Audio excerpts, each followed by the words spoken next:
మీ విశ్వాసము సర్వలోకమున ప్రచురం చేయుచుండుటను బట్టి అంటాడు. అనగా వారి విశ్వాసము వ్యాపించిపోయిందంట.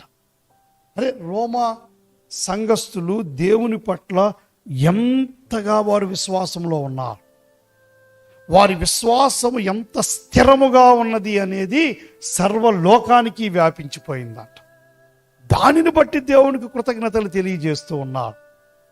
ఒక అన్య దేశములో, ఒక అన్య పట్టణములో అన్యులైన వారు లేక యూదులైన వారైనా ఎవరైనా సరే నూతనముగా విశ్వాసములోనికి వచ్చిన వారు వారి విశ్వాసములో ఎంత స్థిరముగా నిలవబడ్డారో మనం కానీ చూసినట్లయితే పౌలు అంటాడు, మీ విశ్వాసము సర్వలోకమున ప్రచురము చేయుచుండుటను బట్టి మొదట మీ అందరి నిమిత్తము దేవుని కృతజ్ఞతలు తెలియచేస్తున్నాను.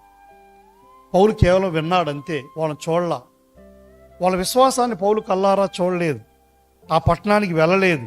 వాళ్ళు ఏం చేస్తున్నారో కూడా పౌలుకి తెలియదు, వాళ్ళు ఎలా ప్రార్థన చేస్తున్నారో పౌలుకి తెలియదు, కల్లారా చూడలేదు. కానీ ఒక న్యూస్ వచ్చింది, ఏంటో తెలుసా? రోమా సంఘము విశ్వాసములో స్థిరముగా ఎదుగుతున్న సంఘం.